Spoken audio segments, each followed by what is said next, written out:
আসসালামু আলাইকুম। আমার চ্যানেলে আপনাদের সকলকে স্বাগত।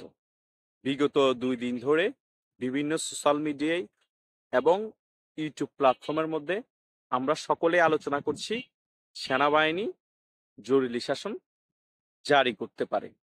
তারই পরিপ্রেক্ষিতে গতকালকেই সেনাবাহিনী একটি জরুরি বৈঠক ডাকে এবং সেখানের মধ্যে সেনাপ্রধান সৈনিকদের উদ্দেশ্যে কিছু বক্তব্য প্রদান করে।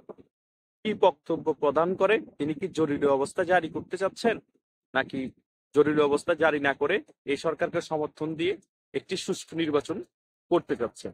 তিনি সকল কিছু ক্লিয়ার করে দেন তার বক্তব্যে। তিনি তার বক্তব্য বলেছেন, বাংলাদেশে আমরা এখন জরুরি অবস্থা জারি করছি না। দ্বিতীয়ত বলেছেন, আমি সেনাদেরকে ব্যারাকে নিয়ে যাওয়ার আগে বাংলাদেশে একটি যাতে সুষ্ঠু নির্বাচন করা যায় তার পরিবেশ সৃষ্টি করে দিতে চাই। তারপরে বাংলাদেশের মধ্যে একটি ইনক্লুসিভ সুষ্ঠু নির্বাচন হোক, সেটাই তিনি চাই।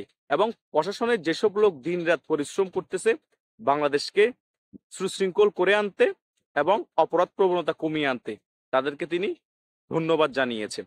এখন মুদ্রা কথা হচ্ছে, বাংলাদেশে যে সুষ্ঠু নির্বাচন হোক সেটা তিনি চান, সেখানে কি আওয়ামী লীগ বাদ যাবে? অবশ্যই না।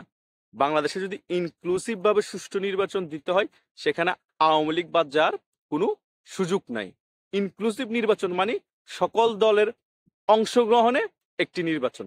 সেখানে কি আওয়ামী লীগ বাদ যাক বিএনপি চাই? বিএনপিও চায় না আওয়ামী লীগ নির্বাচনে না আসুক। কেন চায় না? কারণ বিএনপির যদি নির্বাচনে জয়লাভ করে, সেই নির্বাচন যদি আওয়ামী লীগ না আসে, তাহলে সেই নির্বাচন প্রশ্নবিদ্ধ হবে এবং সেই নির্বাচন টিকাতে ৪-৫ মাস পরেই কিন্তু সে সরকারের পতন হয়ে যেতে পারে। কারণ আওয়ামী লীগ যে বড় দল বাংলাদেশের, সেটা পৃথিবীর সকল রাষ্ট্রই জানে। এবং আর্মিও চায় না আওয়ামী লীগ ছাড়া নির্বাচন। আর্মি কিন্তু সেই নির্বাচনে তখন সমর্থন জানাবে না। তখন ইন্ডিয়া, বাংলাদেশের আর্মি এবং আওয়ামী লীগের প্রেসারে সে সরকার বেশি দিন টিকবে না। তাই বিএনপিও চাই আওয়ামী লীগ এই সামনে যে নির্বাচন হবে অংশগ্রহণ করুক। এখন আওয়ামী লীগকে কারা অংশগ্রহণ করতে দিতে চায় না? কেন চায় না?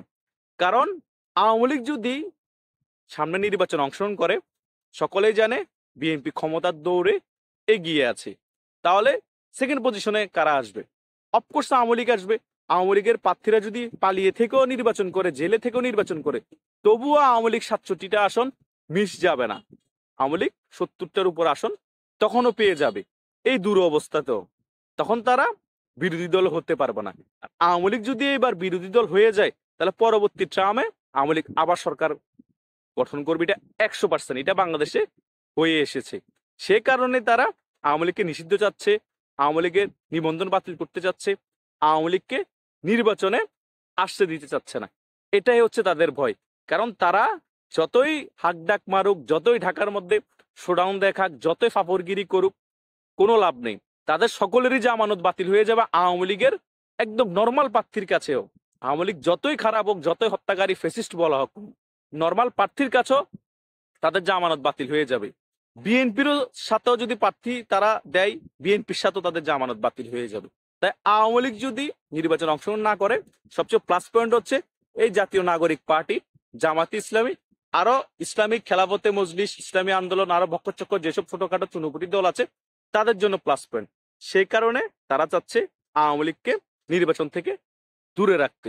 কিন্তু সেনা প্রধান হচ্ছে সকল বাংলাদেশের জনগণের সেনা প্রধান। তারা সিলেক্টিভ ভাবে কোনো দলের সেনা প্রধান না। তাই সকল জনগণের ভোটাধিকার নিশ্চিত করার জন্য সেনা প্রধান এবং বাংলাদেশ আর্মির ঊর্ধ্বতন কর্মকর্তা চাচ্ছে যাতে আগে যেরকম নির্বাচন হয়েছে 2018-তে, 2014-তে, ওই রকম কোনো নির্বাচন বাংলাদেশে অনুষ্ঠিত না হোক। সকল দলের অংশগ্রহণে যাতে সকলে ভোটাধিকার প্রয়োগ করতে পারে, তাদের জনপ্রতিনিধি নির্বাচন করতে পারে, তাদের পছন্দের দল দল যাতে সরকারে থাকে সেটা নির্বাচন করতে পারে, সেই রকম একটি নির্বাচন উপহার দিতে চাই আমরা সাধারণ জনগণকে। সেটা নিশ্চিত করেই আমরা ব্যারাকে ফিরে যেতে চাই। এখন এটার সাথে কি ডক্টর ইউনূসের মতামত কি এক নাকি ভিন্নতা রয়েছে? ডক্টর ইউনূস যতই ওদের পন্থী হোক, আর্মির বাইরে যাওয়ার এখন সুযোগ নেই, কারণ ডক্টর ইউনূসকে সম্পূর্ণভাবে ব্যাক করে রেখেছে এই সেনাপ্রধান ওয়াকারুজ্জামান। তাই সেনাপ্রধান ওয়াকারুজ্জামানের সুরে সুর মিলিয়ে হলেও আওয়ামী লীগকে নির্বাচনে আসতে দিতে হবে ডক্টর ইউনূস সরকারকে। এবং ডক্টর ইউনূস তো বলেই দিয়েছে আওয়ামী লীগকে নিষিদ্ধ করার কোনো প্ল্যান নেই এই সরকারের। নিষিদ্ধ কিভাবে করবে, কোন শক্তিতে করবে? তারা নিজেরাই তো এখন অবৈধ অবস্থায় বসে আছে, তাদের নিজেরাই নিষিদ্ধ অবস্থায় আছে সরকারের। তারা কিভাবে আওয়ামী লীগের মতো দলকে নিষিদ্ধ করবে? যে দল বাংলাদেশ সৃষ্টিতে সবচেয়ে বড় ভূমিকা রেখেছে, যে দল বাংলাদেশ সৃষ্টি করেছে, যে দল বাংলাদেশে না থাকলে বাংলাদেশেরই তো কোনো অস্তিত্ব থাকবে না। এটাই তো বাংলাদেশ আওয়ামী লীগ, তাই নয় কি? সেটাই তো মাসুদ কামাল ভাইরা বলতেছে, জিল্লুর রহমান ভাইরা বলতেছে, আরো বড় বড় রাজনৈতিক বিশ্লেষক এবং অ্যানালাইজ যারা করে তারা বলতেছে। এখন এটাই হয়ে গিয়েছে তাদের জন্য কাল। এখন তারা আওয়ামী লীগের দালাল, তারা আওয়ামী লীগের দোসর, ফেসিস্টের দোসর।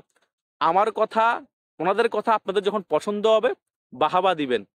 স্বাধীনতার পক্ষের শক্তি, লাল স্বাধীনতা, 2024 স্বাধীনতার শক্তি। আজ যদি আপনাদের কথা পছন্দ না হয়, আপনাদের ভুলগুলো ধরিয়ে দেওয়া হয়, সমালোচনা করি, তখন আমরা আওয়ামী লীগের ফেসিস্ট, আওয়ামী লীগের দোসর এইরকম সত্যি কথা বললে, যদি আওয়ামী লীগের ফেসিস্ট হই, আওয়ামী লীগের দোসর হই, এরকম সত্যি কথাই বলা প্রয়োজন। কারণ আমরা স্বাধীনতার সপক্ষের শক্তি। স্বাধীনতার সপক্ষে যারা বিশ্বাস করে তারা দেশের ক্রান্তি লগ্নে সবসময় সত্য কথা বলে, প্রতিবাদী হয়, যেটা মাসুদ কামাল ভাইদের মতো লোকরা করে যাচ্ছে। তিনি আওয়ামী লীগ যখন 16 বছর ক্ষমতায় ছিল, সবচেয়ে বেশি সমালোচনা করেছে আওয়ামী লীগের, তিনি ভুল ত্রুটি ধরিয়ে দিয়েছে। আপনাদের যদি সমালোচনায় না করে, তাহলে আপনারা যে ভুল করছেন আপনারা নিজেরাই বুঝবেন কি করে, আর জনগণ জানবে কি করে যে আপনারা কিভাবে দেশটা শাসন করতেছেন। সমালোচনার ঊর্ধ্বে নয়, সকল কিছুতে সমালোচনা করতে হবে, সকল কিছুতেই প্রতিবাদী হতে হবে। তাই বলাই চলে সেনাপ্রধান এখন বাংলাদেশে সেনা শাসন জারি করছে না। যে জারি করবে না সেটা বলে নাই, এখন করছে না। বা সেনা শাসন কখন জারি করবে নাকি করবে না সেটাও খোলাসা করে বলে নাই, কিন্তু এটা খোলাসা করে বলেছে, সেটা আপনাদেরকে বলতেই পারে যে বাংলাদেশে একটি ইনক্লুসিভ নির্বাচনের দিকেই ধাবিত হবে। সেনাপ্রধান সেদিকে এগোচ্ছে। সেনাবাহিনীকে যদি কেউ প্রশ্নবিদ্ধ করতে চায়, কঠোর জবাব দিবে সেনাবাহিনী। সেটা তার প্রমাণ আমরা মিলতেছে, সবকিছু দেখতেই পারতেছি। এই পাড়া, কালা হাসনাত এবং সার্ভিস আলম, এদের সকলের কিন্তু কথার টোন চেঞ্জ হয়ে গিয়েছে। সে যে আন্তাজি অন্ধকারে ঢিল মেরেছে, জনগণকে গুমরা করার চেষ্টা করেছে, সেনাবাহিনীকে জনগণের মুখে দাঁড় করাতে চেয়েছে, সকল কিছু জনগণ বুঝতে পেরেছে। এখন সে হাসির পাত্র হয়ে গেছে কালাবাড়া হাসনাত। সে যে বাটপাত জাতীয় সেটাও প্রমাণিত হয়ে গিয়েছে। বানোয়াট কথাবার্তা গুলা বলে সেনাবাহিনীকে জনগণের কাছে কালার করার চেষ্টা করা হয়েছে। হ্যাঁ, সেনাবাহিনীতে দোয়া তুলসী পাতা তা না, কিন্তু উনি ওই কালাপাড়া হাসনাত যেভাবে প্রমোট করেছে ওই রকম কিছু কিন্তু সেনাবাহিনী করে নাই। সেনাবাহিনীর তরফ থেকেও নেত্র নিউজের মধ্যে দিয়ে ক্লিয়ার করা হয়েছে। তাই আপনারা কোনো হতাশ হওয়ার কিছু নেই, সামনে ভালো কিছুই আসছে। বাংলাদেশে সুষ্ঠু ধারা রাজনীতি ফিরে আসবে এবং সুষ্ঠু নির্বাচন হবে। এখন শুধু আওয়ামী লীগ ফিরে আসা বাকি রাজনীতিতে, কিন্তু আওয়ামী লীগ কখন ফিরে আসবে সেটাও দেখার বিষয় আছে। আমরা 1 মাস 2 মাস ধরে আপনাদেরকে বলেই যাচ্ছি আওয়ামী লীগ ফিরে আসবে ফিরে আসবে, কিন্তু আপনারা কোশ্চেন করতে পারেন শুধু ফিরে আসবে বলতেছেন, কখন ফিরে আসবে? ভাই, আমরা এটার এক্সাক্ট ডেট দিতে পারবো না। শেখ হাসিনা কখন বাংলাদেশে আসবে, কখন আওয়ামী লীগ অ্যাক্টিভলি রাজনীতিতে ফিরে আসবে, সেটা কূটনীতিক কিছু ব্যাপার আছে। কখন সকল কিছু ঠিকঠাক ভাবে গুছিয়ে নিতে পারে ইন্ডিয়া সরকার, আওয়ামী লীগ সরকার এবং বাংলাদেশ সরকারের সাথে কিভাবে সকল কিছু অ্যাডজাস্ট করতে পারে, এবং আর্মি প্রধানেরও কিছু ভূমিকা থাকবে, তখন আপনারা 100% শিওর হতে পারবেন যে শেখ হাসিনা বাংলাদেশে ফিরে আসতেছে, বাংলাদেশের রাজনীতিতে আওয়ামী লীগও ফিরে আসতেছে। কথা বুঝেন নাই? তখনই আপনারা ক্লিয়ার হবেন। এখন জাস্ট আমরা অনুমান করে কিছু নিউজের ভিত্তিতে ভিডিও করতে পারি, আপনাদেরকে ভরসা দিতে পারি। কথা বুঝেন নাই? আমরা আজকে বলেছি সে কারণে ঘটনা কালকে হয়ে যাবে এটা তো আমরা নির্ধারণ করব না। আমরা নির্ধারণ করলে ঠিক আছে, আমি নির্ধারণ করেছি, আমি ভিডিওর মাধ্যমে আপনাদেরকে জানিয়ে দিয়েছি কালকে কাজটা হয়ে যাবে, তখন ঠিক আছে। এখন আমি যখন নির্ধারণ করব না, তখন কখন হবে আমি আপনাদেরকে ডেট দিতে পারবো না। কিন্তু আওয়ামী লীগ যে ফিরে আসবে এটা 100% শিওর, এবং শেখ হাসিনা যে দেশে ফিরে আসবে সেটাও 100% শিওর। কিন্তু ডেটটা এখনো কনফার্ম করে কেউ বলতে পারবে না, শেখ হাসিনা নিজেও বলতে পারবে না কখন বাংলাদেশে ফিরে আসবে। তাই আপনারা ধৈর্য হারা হবেন না। অনেকদিন ধৈর্য ধরেছেন, আরো কিছুদিন ধৈর্য ধরুন। অনেক কষ্টে আছেন অনেকে, নিরীহ মানুষ, আর কিছুদিন কষ্ট করুন। আমিও আপনাদের বাইরে না, আমি নিজেও জেলে ছিলাম, আমি নিজেও এসব কিছু ফেস করেছি, তবুও সত্যের পথে লড়ে যাচ্ছি মৃত্যুর আগ পর্যন্ত, স্বাধীনতা সপক্ষ থেকে সত্যের পথে লড়ে যাব এবং যারা অপরাধী তাদের বিরুদ্ধে কথা বলে যাব। ধন্যবাদ সকলকে। আল্লাহ হাফিজ।